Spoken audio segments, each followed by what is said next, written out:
Seller Amp. Alors aujourd'hui, petit tuto sur comment utiliser Seller Amp. Si vous ne connaissez pas Seller Amp, c'est un logiciel pour Amazon FBA qui va vous permettre non seulement de calculer votre profit, d'avoir plein d'informations sur les produits, d'accord. Donc un peu comme Keepa, pas vraiment comme Keepa, mais c'est vous avez un peu accès aux mêmes informations, d'accord, comme sur Keepa, dont j'ai sorti une vidéo sur Keepa il y a quelques jours d'ailleurs.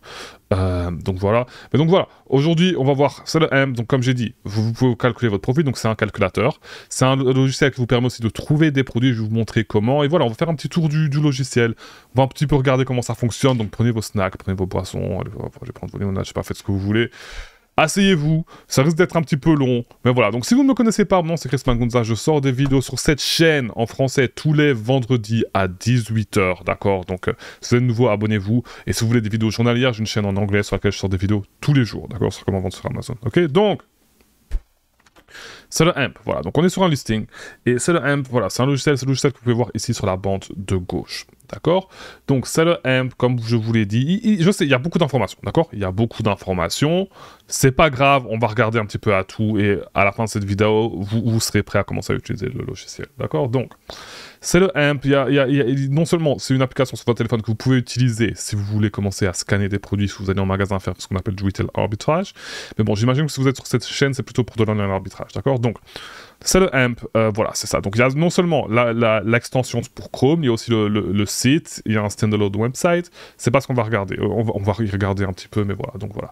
Seller Amp, c'est ça. Vous allez avoir plein d'informations sur les produits, d'accord, sur les produits. À chaque fois que vous êtes sur une page, donc je vais aller sur un autre produit, donc par exemple celui-ci, d'accord.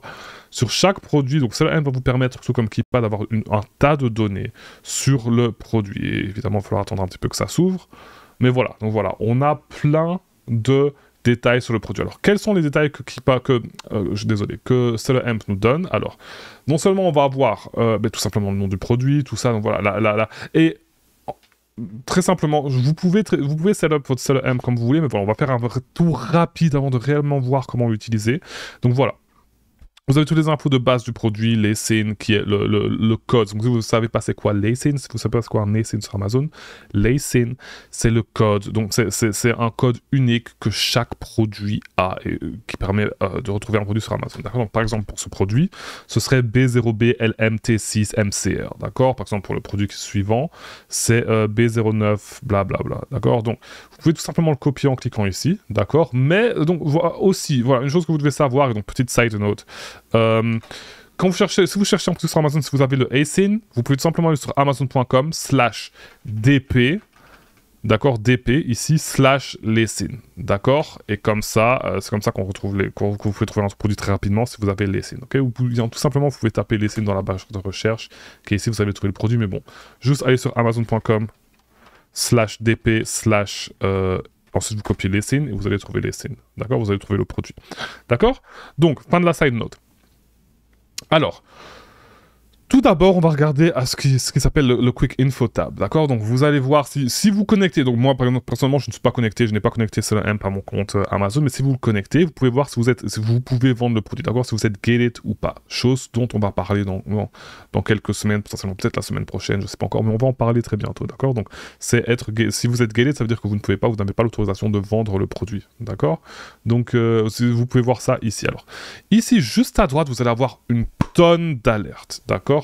Généralement, voilà, c'est pas très intéressant. Généralement, les alertes, de mon expérience, les alertes que Seller Amp vont vous donner ne sont pas très bonnes. Okay. Donc, par exemple, comme cette alerte ici qui dit que la marque a tendance à faire des IP complaints. Okay. Encore une fois, IP complaint, quelque chose dont on parlera dans une autre vidéo, d'accord. Crocs ne fait pas d'IP complaint, d'accord. Et si vous voulez un logiciel qui en gros, si vous voulez savoir c'est quoi une IP complaint, c'est une comment on dit en français, je sais même pas, une complaint, donc vous avez compris dans tous les cas, une complaint qu'une marque fait parce que la marque dit que vous avez mal utilisé sa propriété intellectuelle, donc le nom de la marque, d'accord. Et généralement, les marques utilisent ça pour enlever les vendeurs des listings. Et donc voilà, donc Crocs, c'est une marque que je vends depuis 2 ans, ok. J'ai toujours des listings Crocs sur mon store et je n'ai jamais eu aucun problème avec Crocs. Il y a un moment où Crocs a envoyé pas Crocs, mais des vendeurs mal intentionnés, ont envoyé des fausses lettres comme si c'était Crocs qui les envoyait, pour que les vendeurs partent des listings, mais bon, c'est une autre histoire. Crocs, zéro problème. Alors, donc voilà, les alertes, pas très intéressant. Donc private labeling, les alertes vont vous dire, c'est des choses qui peuvent faire que des choses auxquelles vous devez faire attention, mais généralement c'est pas très fiable, d'accord. Donc les alertes que vous allez voir sur SalotM ne sont pas très fiables, d'accord. Alors, on a le sales rank, les ventes estimées, même chose. Les ventes estimées, c'est pas très fiable non plus. La meilleure façon de savoir combien de units un SN va vendre, c'est plutôt d'utiliser un tool qui s'appelle junglescout.com/estimator. D'accord. Donc, comment vous allez trouver combien de fois un listing se vend par an? Très simple. Vous allez prendre le sales rank, ok, donc le sales rank, on en a parlé dans la vidéo sur Keepa, donc si vous ne savez pas c'est quoi le sales rank, c'est un classement, en gros, en résumé, le sales rank c'est un classement des produits sur Amazon en fonction de à quelle vitesse ces produits se vendent. Le plus bas est le sales rank, donc plus proche de 1, le produit numéro 1, en gros, sera le produit qui se vend le plus vite. D'accord.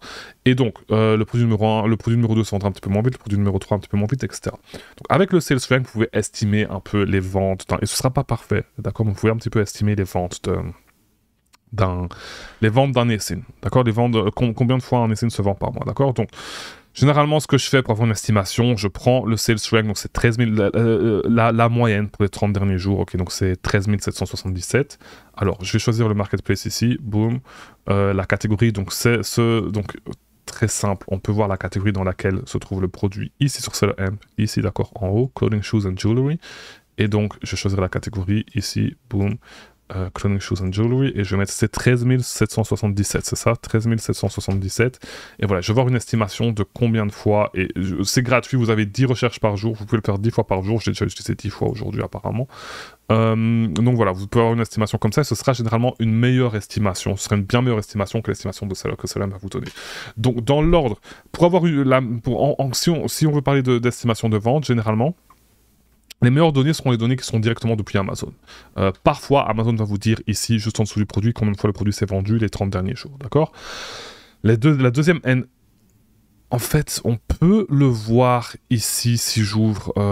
ok, je vais pas le faire, mais vous pouvez le voir parfois sur Keepa, ok. Donc, deuxièmement, Keepa aura les... En gros, les données auxquelles vous devez vous fier, premièrement Amazon, deuxièmement Keepa, troisièmement Jungle Scout, quatrièmement ce classement, ce sera le dernier, ce sera SalotM, ok. Voilà. Mais si vous voulez les meilleures informations, regardez directement ce qu'Amazon vous dit, et en dessous, regardez ce que Keepa vous dit, et ensuite Jungle Scout, ce Keepa ne vous dit rien, d'accord. Alors, c'est pour ce qui est du premier étape, ok. Donc vous avez le BSR, les ventes estimées, et le coût maximum. Alors, pour ce qu'il s'agit du coût maximum, d'accord. Le coût maximum, ça va être le coût maximum c'est le coût auquel vous devez en fait trouver votre produit en dessous de ce prix, d'accord. Donc par exemple, si pour ce produit ça dirait $12.12, pour que, et encore une fois, je dois trouver ce produit en dessous de $12.12 pour que le produit match mes requirements, d'accord, pour que mes prérequis soient pour que le produit atteigne mes prérequis, d'accord. Donc vous pouvez set up ça dans les settings, ok. Alors je vais aller dans les settings ici pour vous montrer comment faire, d'accord. Donc je vais aller dans les settings, et voilà. Donc dans les settings, on peut voir, il y a toute une sorte de... Donc si vous utilisez un prep center, vous pouvez entrer le coût de votre prep center ici, je vous conseille pas de le faire. Moi, ce que je vous conseille juste de faire, c'est juste de... Laissez-moi retrouver l'endroit, c'est juste de setup ça ici. Donc voilà, donc dans un premier temps, le inbound shipping, donc c'est le coût que ça va vous coûter pour envoyer le produit de votre prep center, à Amazon, d'accord. Donc en moyenne, moi je pense une bonne estimation c'est de mettre 50 centimes par pound, d'accord, 50 centimes par pound. Si le vôtre est setup en kilos, faites-la, je vais pas faire la conversion pour vous, d'accord. Ici, nous, ce qu'on fait, c'est généralement on utilise les Amazon Optimized Splits, donc voilà, c'est quelque chose de nouveau. Si vraiment vous n'êtes pas sûr, utilisez Minimal Shipment Splits, d'accord. En gros, ce que c'est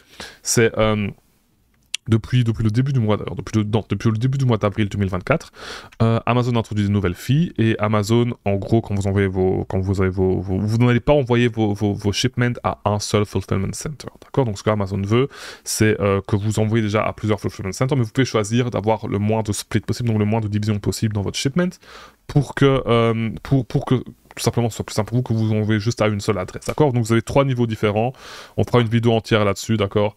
Mais voilà, donc si vraiment vous n'êtes pas sûr, mettez minimal shipment split, comme ça vous avez le plus de frais que vous pouvez potentiellement payer. Mais voilà, nous on fait les Amazon Optimized Splits, et si vous envoyez si vous faites beaucoup de volume, d'accord, généralement ce que vous allez faire, vous n'aurez pas trop de problème, d'accord. Alors,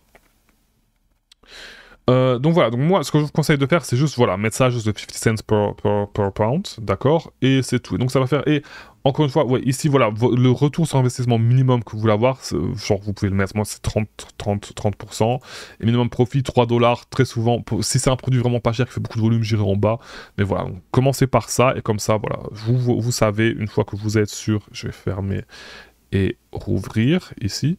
Donc voilà, une fois que vous êtes du coup ici, vous allez avoir votre coût minimum calculé sur base de ça. D'accord. Encore une fois, vous le setup, très simple. Vous allez ici dans les settings. Alors, où en étions-nous?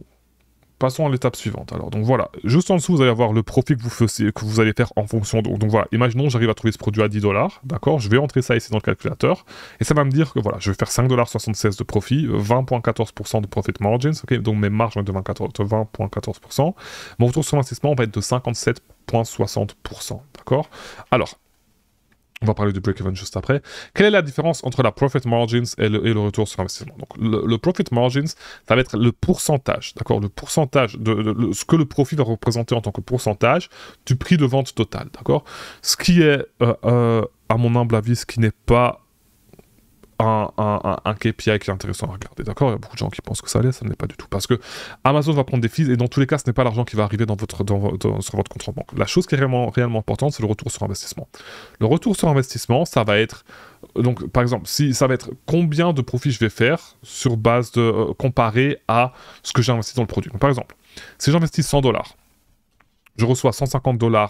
Ensuite, par exemple, voilà, très simple. Je pourrais très bien acheter ce produit pour 10 $, d'accord?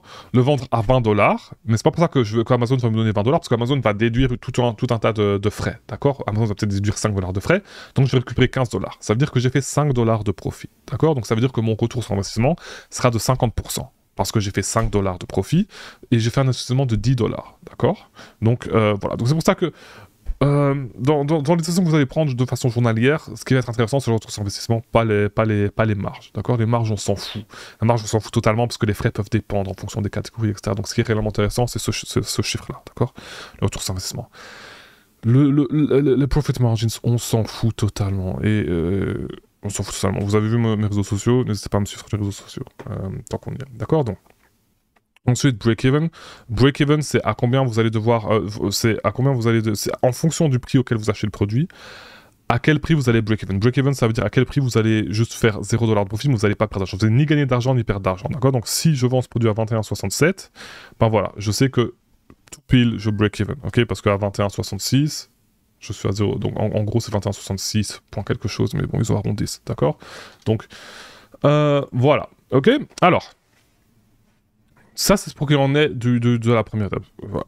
D'ailleurs, si vous avez quelques questions que ce soit, vous pouvez poser la question ici en bas, ou venir sur le Discord, sur le serveur Discord, d'accord? Donc, on a un serveur Discord, et voilà, j'ai oublié de vous dire ça, on a un serveur Discord, donc voilà, c'est majoritairement pour ma chaîne en anglais, d'accord?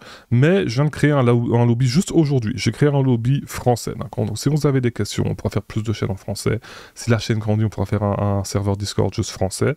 Mais voilà, donc si vous avez quelques questions que ce soit, vous pouvez venir sur le serveur Discord. Je suis toute la journée, non pas toute la journée, mais je viens plusieurs fois par jour sur le serveur Discord pour répondre aux questions. D'ailleurs là j'ai des questions à répondre. Je vais le faire, je le ferai plus tard. Mais je le fais tous les jours, comme vous pouvez voir, je suis toujours là tous les jours. Donc aujourd'hui à 14 h j'ai répondu. Tous les jours, je réponds aux questions, donc venez sur le serveur Discord, d'accord? Et même si je réponds pas, il y aura toujours quelqu'un pour vous répondre, d'accord? Mais je regarde tous les messages, je réponds à tous les messages, d'accord? Ça fait plus d'1 an que je le fais. Alors, revenons à nos moutons. Donc voilà, on en était où? On était ici. Donc voilà, ici vous avez un summary, un sommaire des offres, d'accord? Donc vous allez voir combien vous avez d'offres FBA, combien vous avez d'offres FBM, et si Amazon est sur le listing, d'accord? Donc Amazon sur le listing, généralement vous ne pouvez pas vendre. Si vous ne connaissez pas la différence entre FBA et FBM, FBA, Fulfilled by Amazon. Fulfilled by Amazon, ça veut dire que vous envoyez vos produits à Amazon, et Amazon s'occupe de toute la distribution. Fulfilled by Merchant, c'est pour les gens qui sont ici aux États-Unis comme moi, donc ils vont envoyer leurs produits eux-mêmes, d'accord? Donc qui s'occupent eux-mêmes de ship le produit au client, d'accord? Alors, prochain panel, très intéressant, c'est là que vous allez avoir tout un tas d'informations qui sont super intéressantes et que vous pouvez y avoir accès très rapidement. Donc la raison pour laquelle on utilise SoloAmp pour tout ce genre de... c'est parce qu'on peut très bien avoir ces informations ici, sur Keepa, d'accord? Le problème, c'est que, voilà, pour y accéder, la raison pour laquelle c'est bien, c'est qu'on peut regarder ça en même temps que le Keepa, on peut regarder Keepa en même temps que ce panel, on peut, voilà, parce que c'est très, c'est illisible, voilà, pour être honnête, c'est illisible. Sur Keepa, ce truc, c'est illisible, c'est nul, ça pue. Donc voilà, c'est pour ça que sur SoloAmp, c'est très bien, on a accès à toutes ces informations très rapidement, et en même temps on peut voir le Keepa graph en même temps, on peut avoir accès à plein d'informations en même temps, d'accord? Et on peut cross-reference. Alors, très simple, BSR, on a déjà vu ce que c'était, la buy box, le prix si Amazon sur le listing, le prix le plus bas FBA, le prix le plus bas FBM, les drops, on s'en fout, ok, c'est quand je commençais à vendre sur Amazon, cette donnée n'existait pas. Il y a des gens qui utilisent ça, pour moi c'est inutile, ce qui est important c'est le sales shrink. Les drops, on s'en fout totalement. On s'en fout. Les ventes estimées, le temps que ça va vous prendre à vendre tout votre stock si vous utilisez, ici donc on va dire si je prends 50, voilà. Ok, donc voilà, le temps que ça va vous prendre, en gros c'est le temps que ça va vous prendre, on s'en fout aussi dans tous les cas, d'accord, on s'en fout totalement. Et voilà. Alors, la raison pour laquelle on s'en fout d'ailleurs, c'est parce que dans tous les cas, le nombre de ventes estimées n'est pas correct, ok? Parce que aussi vous devez regarder les variations, on fera une vidéo entière sur les variations, d'accord? Mais parce que le nombre que vous voyez ici, c'est pas le nombre de ventes que vous avez juste sur cette couleur, cette taille-là, c'est sur toutes les couleurs, toutes les tailles en même temps, d'accord? Donc vous devez voir si la variation se vend bien. C'est un peu complexe, mais on verra ça dans une autre vidéo. Et je pense qu'on en parle un petit peu dans la vidéo sur Keepa, on en parle un petit peu. Mais voilà, cette vidéo c'est SoloAmp, donc on va regarder cette vidéo sur SoloAmp, ok? Alors, encore une fois, le Profit Calculator, une chose très intéressante ici, c'est que vous pouvez, si vous êtes aux États-Unis, si vous faites FBM, ou bien si vous faites FBM depuis la France, d'accord? Vous cliquez ici et vous avez accès à, vous pouvez calculer votre profit si vous faites FBM, d'accord? Donc vous pouvez entrer une estimation du coût que le produit va vous coûter pour l'envoyer au client, d'accord? Et voilà, donc voilà, sur base de ça, vous pouvez calculer votre profit, chose que vous ne pouvez pas faire ici en haut, d'accord? Alors, ici, si vous voulez, vous avez tout un breakdown de tous les coûts, d'accord? Tous les coûts, toutes les fees, vous avez un breakdown, si ça vous intéresse, voilà, encore une fois, parce que c'est intéressant. Et ici, si vous achetez le produit, vous pouvez entrer la quantité, et du coup, cette quantité va être exportée sur la spreadsheet. On va en parler, on arrive là, pas d'inquiétude. On va y arriver, mais vous pouvez exporter les produits sur une spreadsheet, je vais vous montrer comment faire. D'accord, alors. Ici, en dessous, vous pouvez tout simplement entrer la source du produit, donc, okay, donc où est-ce que vous avez trouvé votre produit? Imaginons, j'ai trouvé le produit sur crocs.com, voilà, je suis sur crocs.com, j'ai trouvé le produit, tout ce que je vais faire, c'est que je prends un produit au hasard, d'accord? Je vais copier le lien, d'accord? Et je vais l'introduire ici, et je vais le sauvegarder, d'accord?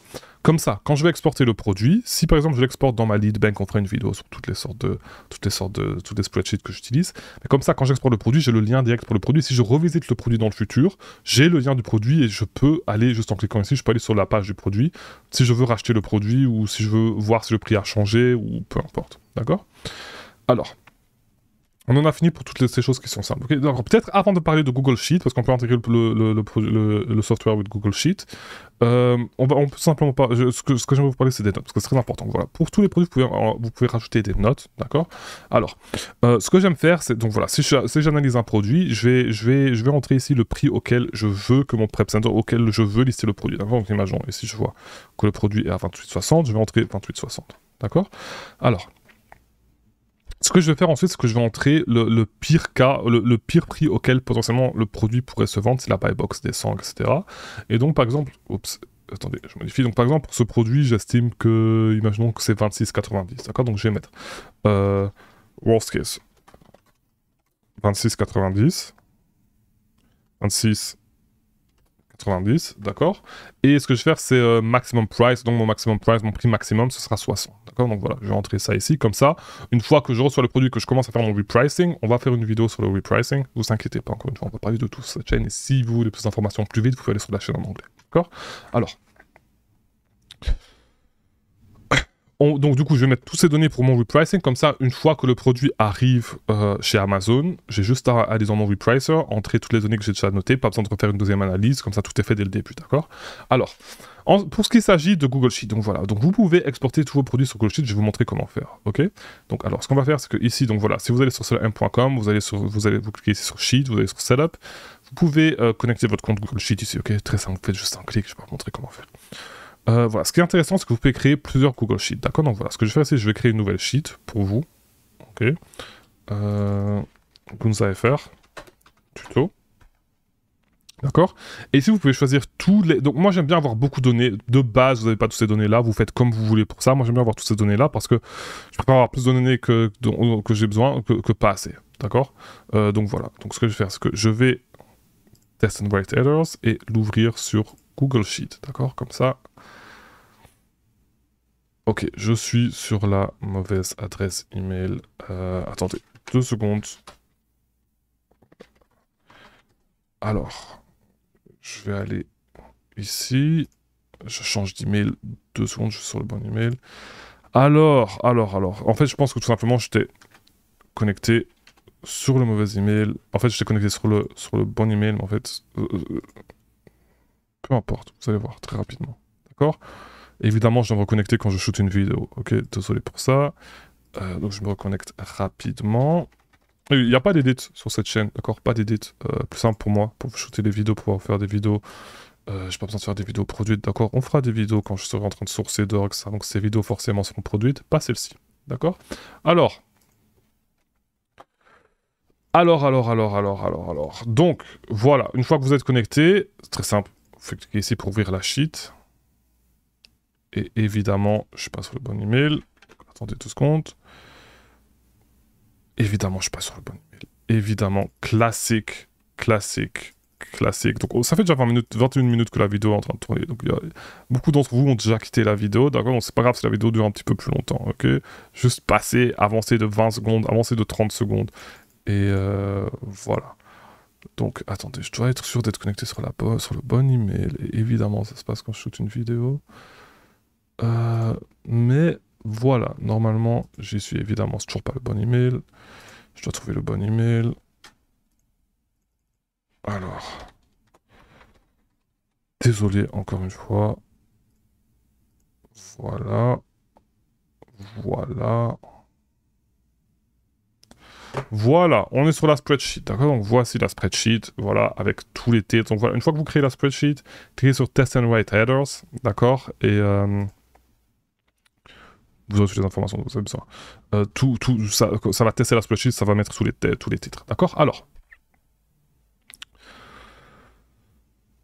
Comme j'ai dit, ici, tous les fields, etc., vous faites comme vous voulez. Moi, si vous voulez copier les mêmes que moi, juste prenez un screenshot maintenant, comme ça vous faites exactement la même chose. Très simple. Ok, moi je fais ça parce que j'aime bien avoir beaucoup d'informations, tout simplement. Après, j'ai des trucs blancs parce que, longue histoire, je vous montrerai quand je vous parlerai de mon Prep Center, etc., comment ça fonctionne. Mais voilà. Alors, comme je disais, vous pouvez exporter. Donc, vous pouvez avoir une spreadsheet pour autant de spreadsheets. Je pense pas qu'il y ait une limite sur le nombre de spreadsheets que vous pouvez avoir. Mais donc voilà, si vous avez des VA, par exemple, vous pouvez avoir une spreadsheet pour chacun de vos VA. Alors. Ce que vous pouvez faire, comme j'ai dit, c'est exporter. Et donc, si je vais... Voilà, renew ça. Et donc, ce que vous pouvez faire, c'est exporter, voilà, vos produits sur la spreadsheet, d'accord? Donc, voilà, vous voyez, le produit a été exporté. Ici, normalement, l'image se met... Alors, il faut que je donne accès. Voilà, comme ça, on a les images. Voilà, d'accord? Donc, comme ça, du coup, vous pouvez stocker tous vos produits sur la spreadsheet. Et très simple. Donc, voilà, moi, à chaque fois que je trouve un produit, je le mets dans la spreadsheet comme ça, si jamais... Dans le futur, c'est un des plus gros assets que vous pouvez avoir dans votre business, d'accord? Dans votre business Amazon, si vous faites de l'online arbitrage, c'est une spreadsheet avec tous les produits profitable que vous avez trouvés, d'accord? Donc ça, vous pouvez toujours y référer. Et, comment dire, le but, c'est de faire grandir votre base de leads, comme ça, vous pouvez toujours y référer, toujours acheter. Parce que ça sert à rien de toujours sourcer, évidemment, vous devez toujours le faire, mais bon, vous pouvez référer aux leads que vous avez trouvés dans le passé. C'est beaucoup plus simple que chercher un nouveau lead, d'accord? Alors, où en sommes-nous? Donc voilà, c'est à peu près tout pour Clipa. Après, ici, vous avez... pour Clipa, pour Seller M, je suis un peu fatigué, désolé. Donc si vous avez un Clipa graph, d'accord, ça on s'en fout totalement. Les alertes, comme je vous ai dit. Ici, c'est toutes les variations. Donc si vous pouvez check votre variation, elle représente combien de pourcents des reviews, ça va vous permettre de déterminer à quelle vitesse la variation que vous avez se vend. Donc par exemple, ici, nous on a la couleur, c'est Pink Oatmeal et Size 12. D'accord? Alors, Pink Oatmeal Size 12, vous la trouvez ici, d'accord? Ça va vous dire, ok, donc cette variation, elle a 4% des reviews. Si une variation a 4% des reviews, vous pouvez estimer que 4% de chaque vente sur ce listing va à cette variation. D'accord? Et sur base de ça, vous pouvez estimer à quelle vitesse votre listing se vend. Donc, okay, donc petite preview de la vidéo qu'on va faire sur les variations. En gros, c'est comme ça que ça fonctionne. D'accord? Donc ça vous aide à terminer ça plus vite, mais bon, vous pouvez juste utiliser Keeper. Moi, j'utilise Keeper pour le faire 100 fois plus rapide. Alors, les offres, c'est là que ça devient intéressant, d'accord? Donc les offres, vous pouvez voir toutes les offres que vous pouvez voir ici, là, sur ce panel, toutes les offres qui sont sur ce listing. Et c'est peut-être pas le meilleur des listings, donc peut-être regardons celui-ci, parce qu'il n'y a que 2 offres et il y a Amazon en plus, donc pas très intéressant. Voilà, ici, donc ici, il n'y a pas Amazon, il y a Altcom, qui est un énorme seller de Crocs, donc c'est peut-être pas non plus le meilleur exemple, mais je peux quand même vous montrer ça, d'accord? Donc voilà, ici il y a 2 offres, on voit une offre FBA, une offre FBM, d'accord? La chose qui est réellement intéressante, c'est que vous pouvez cliquer ici, ok, pour avoir un breakdown, pour pouvoir voir tous les produits que ce seller vend. Et c'est là que Seller M devient réellement intéressant quand vous allez faire du storefront stalking. Donc voilà, comme je vous ai dit, ce vendeur, c'est un gros vendeur de Crocs, il vend que des Crocs, d'accord? Il a 1888 Crocs sur son store. Et voilà, donc voilà. Premièrement, on va avoir, et peut-être je vais vous montrer un autre listing sur lequel ce sera meilleur, d'accord? Mais ce que vous allez voir ici, c'est que vous allez avoir toutes les informations sur le seller, donc sur Seller IT, qui va être très intéressant quand vous allez commencer à utiliser Arbitrage Stalker. On en parlera dans une future vidéo. Si vous voulez plus de vidéos là-dessus, plus d'infos là-dessus, chaîne en anglais, encore une fois. Ses ratings, on s'en fout. Son compte de ASIN, on s'en fout aussi. D'accord? Alors, ici, vous allez voir toutes les marques que le produit vend, que le store vend. D'accord? Donc ici, là, on va regarder un exemple sur, un autre store, d'accord? Mais ici, par contre, ce que vous allez voir, c'est toutes les catégories que le store vend. Et donc, si vous cliquez sur une des catégories, vous allez pouvoir focus juste sur cette catégorie. Donc, c'est très intéressant lorsque vous voulez focus spécifiquement sur une catégorie où vous trouvez un vendeur, vous vendez déjà des produits Nike, vous voulez voir quel produit Nike il vend, juste parce que vous connaissez la marque, très rapide, vous filtrez comme ça rapidement. D'accord? Alors, ce qui va être réellement intéressant, d'accord, c'est que je vous ai pas encore montré, mais quand on va sur le listing depuis Amazon.com, d'accord.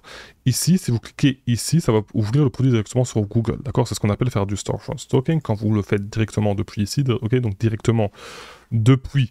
Quand vous le faites directement depuis le storefront de la personne, vous allez en fait tout simplement pouvoir regarder les produits qu'il vend et voir si vous pouvez les trouver en dessous de ce prix-là, d'accord? Donc c'est ce qu'on appelle le storefront stalking. Et vous pouvez le faire directement depuis Amazon, mais l'interface avec Seller Amp est beaucoup mieux, d'accord? Donc voilà, par exemple, vous cliquez ici, voilà, et on peut essayer de trouver le produit directement comme ça. On va avoir une recherche sur Google directement depuis ce produit. Vous avez une autre icône, si vous cliquez dessus, ça va directement ouvrir Google Shopping. D'accord? Donc c'est pour ça que Seller Amp est très intéressant. D'ailleurs, si vous voulez utiliser Seller Amp, si vous voulez essayer Seller Amp, il y a un lien dans la description, d'accord? Vous avez un lien dans la description pour essayer Seller Amp. Je pense que vous avez un essai gratuit de 14 jours, pas sûr, c'est un lien affilié, donc si vous voulez supporter la chaîne, meilleure façon de le faire, utilisez le lien affilié. D'accord? Alors. Donc voilà, c'est à peu près tout pour Seller Amp. J'ai vite fait trouver un meilleur store pour vous montrer. Si la vidéo s'arrête ici, c'est que j'en ai pas trouvé. D'accord?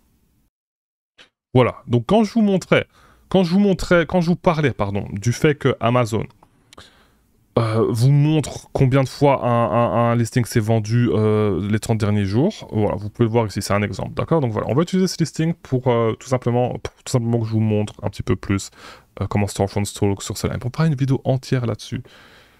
D'accord, c'est pas le sujet de la vidéo, mais c'est juste pour vous présenter Seller Amp pour voir un petit peu comment ça fonctionne. Donc voilà, si vous avez toutes les offres, beaucoup plus d'offres, d'accord? FBM, FBA. On va regarder aux offres FBA, voilà, donc cette personne a 360 review, on va commencer par lui, on va commencer par son store, pour un petit peu voir ce qu'il vend, d'accord? Alors, ici on peut voir qu'il a 187 produits Nike, 176 produits Converse, 81 produits Okawan, 57 produits Adidas, et donc voilà, comme je vous disais, même chose, vous avez la même chose pour les catégories ici, c'est exactement la même chose, mais voilà. Donc de cette façon, imaginons que vous vendez beaucoup de Converse, d'accord, et vous avez trouvé ce gars, ce store, de façon random, sur ce listing de Nike, d'accord, vous vous dites, ok, il vend Converse, je vais regarder, c'est une marque que je connais, allons voir, comme ça vous pouvez filtrer tous les produits Converse et les regarder un par un, d'accord, donc on fera une vidéo entière, un tutoriel entier sur le storefront stalking, comme ça vous pourrez voir comment ça fonctionne, ok, et comment trouver des produits en faisant du storefront stalking. Voilà, ce sera pour une autre semaine, d'accord, cette vidéo est déjà assez longue, ça va faire 30 minutes que je parle devant la caméra, donc voilà. Je dois dormir, j'ai du travail aussi. Donc, si vous avez aimé cette vidéo, likez, partagez, subscribe. Et voilà, on se voit la semaine prochaine pour une nouvelle vidéo. Si vous avez quelconque recommandation de vidéo que ce soit, vous pouvez la laisser dans les commentaires ou bien sur Discord. Donc voilà, j'espère que ça a été utile. Merci, à la semaine prochaine.